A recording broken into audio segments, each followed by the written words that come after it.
지난 1월 부산에서 당시 이재명 대표에게 흉기를 휘두른 혐의로 구속 기소된 60대 남성이 1심에서 징역 15년을 선고받았습니다. 시청역 역주행 사고 운전자가 사고 발생 나흘 만에 첫 조사를 받았는데요. 여전히도 급발진을 주장하고 있는 가운데 피해자를 조롱하는 글이 유포돼 또 논란이 일고 있습니다. 자, 관련 내용 손정혜 변호사와 함께 이야기 나눠보겠습니다. 안녕하세요, 변호사님. 안녕하세요. 예. 네, 지난 1월 당시 이재명 대표에게 흉기를 휘둘렀던 60대 남성에게 1심에서 징역 15년이 선고됐고요. 또 메모를 전달받은 지인에 대한 선고도 있었거든요. 정확한 혐의가 어떻게 되는 거죠? 네, 이재명 대표에 대해서 이제 습격을 했던 부분에 대해서는 살인 미수죄가 적용이 되는 것이고요. 이 지인에 대해서는 이 살인 미수를 도왔다라는 방조 혐의가 적용돼 있습니다. 검찰에서는 사안의 중대성, 참혹성을 이제 봐서 징역 20년을 구형했고 법원에서는 징역 15년을 선고를 했는데요. 징역 15년형도 살인 미수죄 양형으로는 비교적 높은 중형이다 이렇게 말씀드릴 수 있고, 이 지인 같은 경우는 편지, 어떤 범행의 동기나 본인의 어떤 입장을 서술한 편지를 전달해 달라는 메모를 이제 전달받았다라고 되어 있기 때문에 아주 이제 범행 가담 정도는 중하진 않습니다. 그럼에도 불구하고 살인할 것을 알면서도 이렇게 도운 부분이 인정이 돼서 징역 1년 6개월에 집행유예 3년이 선고가 됐습니다.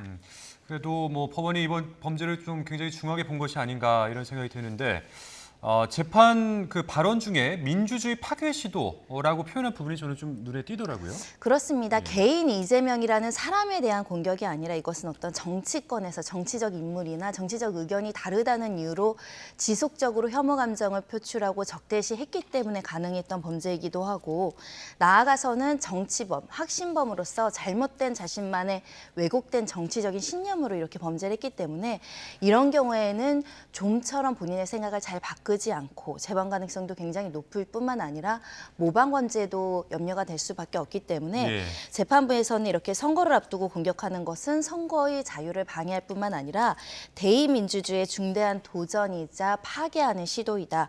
어떠한 이유에서도 이런 살인 행각, 폭력적으로 정치적 이견을 묵살하거나 방해하는 것은 허용할 수 없다라는 게 재판부의 판단입니다. 네, 보통 법원에서 판단할 때 우발적 범행이냐 계획적 범행이냐 이 부분이 굉장히 중요하잖아요. 이번엔 어떻게 본 거죠? 살인죄에서 계획적이냐 우발적이냐는 양형 기준만을 하더라도 한 10년 이상 차이가 날 정도로 굉장히 중요한 양형 요소인데요. 이 사건은 누가 봐도 분명히 계획적인 범죄였습니다. 그 정황을 설명드리면 5차례나 이제 근처를 배회하면서 일정을 따라다니면서 범행을 시도하려고 틈틈이 기회를 엿봤던 정황이 있었고요.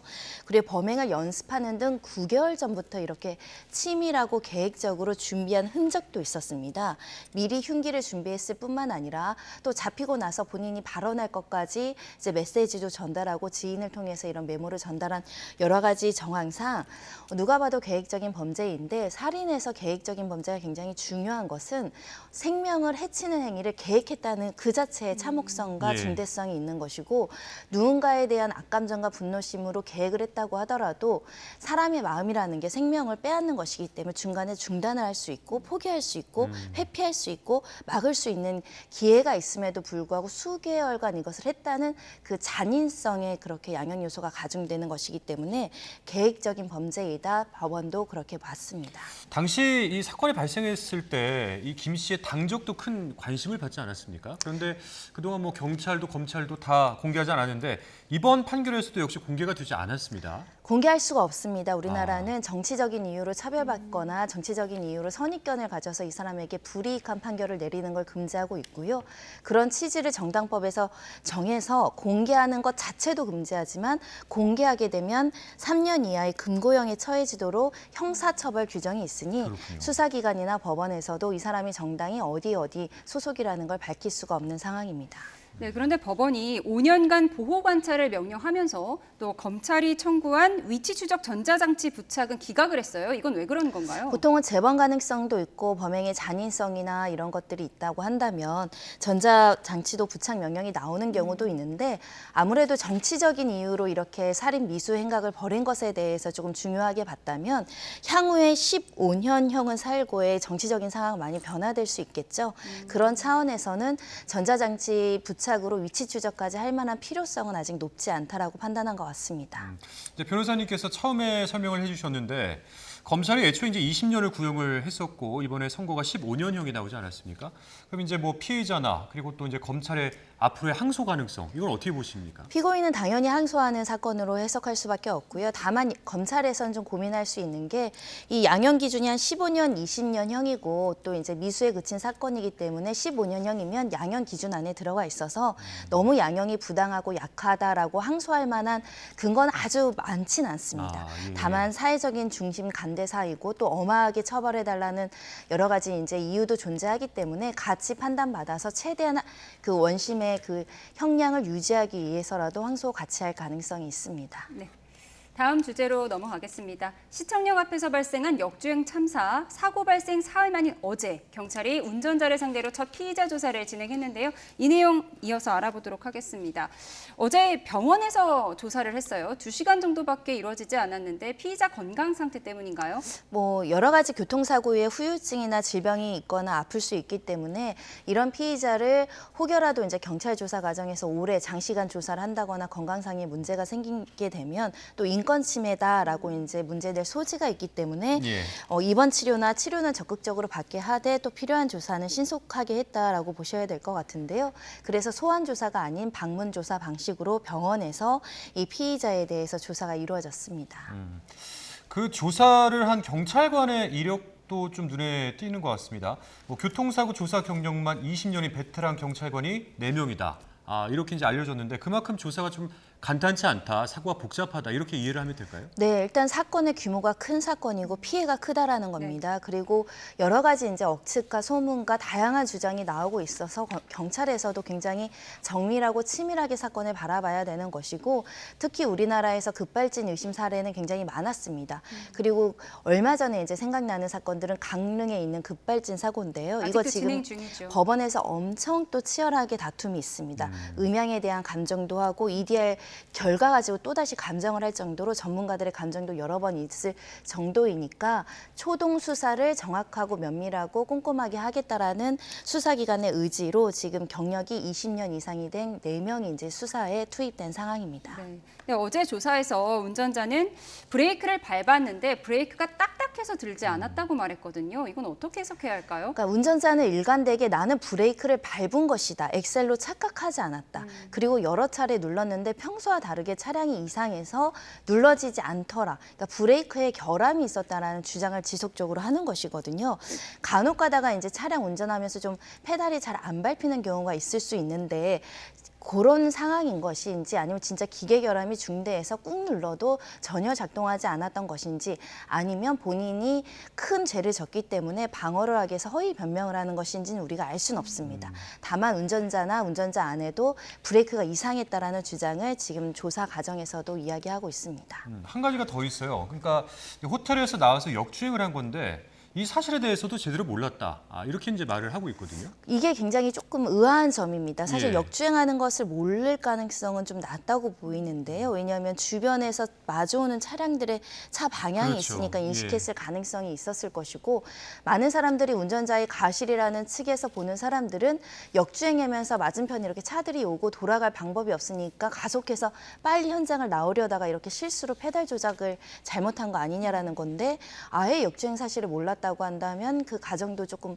성립하기는 어려운 것이죠. 다만 이것은 이 피의자의 인식이니까 알면서도 모른다라고 이야기할 수 있는 부분도 있어서 결과적으로는 사실은 이 진술을 그대로 믿을지는 좀 지켜봐야 될 것 같습니다. 조사 결과를 지켜봐야 할 텐데 그런데 경찰이 음주 측정을 사고 1시간 반 이후에 했다고 하던데요. 이 부분은 어떻게 봐야 할까요? 근데 이 부분은 경찰이 뒤늦은 이 혈액 채취, 호흡 측정을 좀 나무라기는 좀 어려울 것 같습니다. 왜냐하면 교통사고가 워낙 커서 네. 어느 정도 다쳤는지도 확인이 되지 않은 상황에서 이 지금 환자로 추정되는 피의자가 나는 호흡곤란이 있어서 힘들다고 하는 상황이니까 일단 급하게 치료는 받게 하되 왜냐하면 1시간 반 정도면요. 위드마크 공식으로 충분히 역추적이 가능한 시간대이기 때문입니다. 그래서 1시간 정도 지나더라도 음주운전을 입증하는 데 부족하지 않고 특히 병원에 가면 체열을 할 수 있잖아요. 예. 체열이 더 정확한 음주 측정 방법 도구이기 때문에 실제 체열을 통해서 추가 검사를 했다라는 것이고 그 결과도 음성이어서 음주의 정황이 없는 상황에서 환자를 그 치료를 보내지 않고 또 무리하게 호흡 측정하는 것도 문제가 될 여지가 있을 것 같습니다. 뭐 최근에 그 김호중 씨 사건으로 위드마크 공식이 또 대중에 많이 알려졌는데 이 정확도 면에서는 어떻다고 봐야 될 수 있어요? 위드마크 공식은 결국 역추산하는 방식인데요. 그래도 호흡 측정에서 음주가 측정이 되면 시간 계산해서 어느 정도 그 당시 소급해서 그게 얼마의 수치가 나오는 건데 예를 들면 술이 알코올이 분해되는 속도에 따라서 하루 있다, 이틀 있다는 이게 측정이 안 된다는 겁니다. 예. 1시간 정도의 갭이라고 한다면 어느 정도는 확실하게 측정을 할 수 있다라고 보셔야 될 것 같습니다. 네, 그런데 현직 버스 기사라고 자신을 소개하면서 온라인에 글을 올린 것이 지금 주목을 받고 있어요. 운전자 습관에서 그 브레이크와 엑셀 패드를 오인했을 수 있다. 이렇게 사진이 올라왔는데요. 그러니까 해당 운전하는 차량의 페달과 특히 그 버스 운전하는 그 페달 중에 브레이크가 이제 엑셀이랑 혼동 가능성이 있는 오르간 페달이기 때문에 혹시 이게 막 비슷하게 당황하다 생겼다. 보니까 비슷한 걸 누르다가 그걸 잘못 누른 거 아니냐라고 이제 주장하는 사람들이 있는 것이고요. 뭐 그럴 개연성을 배제하기는 어렵지만 일반적으로 저희가 차량을 운행하면서 이 발 한 발로 엑셀과 브레이크를 누르니까 왼쪽 오른쪽 방향성에 우리가 이제 집중하면서 누를 뿐 모양 가지고 혼동을 했을까 이것도 좀 의문이어서 현재로서는 다양한 추정과 예. 왜 이런 상황이 발생했는지에 대한 추측성 주장이 많다라고 보입니다. 그러니까 그런 부분들까지 이제 앞으로 경찰 수사에 더욱 좀 속도가 붙지 않을까 싶은데, 근데 앞서 이제 경찰이 운전자에 대해서 신청을 했던 체포영장이 법원에서 기각이 되지 않았습니까? 뭐 이런 부분들이 수사에 좀 영향을 미칠 수 있을까요? 체포영장은 이제 수사에 이제 소환 조사에 나오라고 하는데 불응할 염려 때문에 나오는 것이기 때문에 현재는 이 피의자가 병원에서도 조사를 받고 있고 또 소환 조사가 가능하면 소환하더라도 조사는 성실히 받을 것이 예정되어 있기 때문에 체포영장은 기각될 수 있어 보이고요.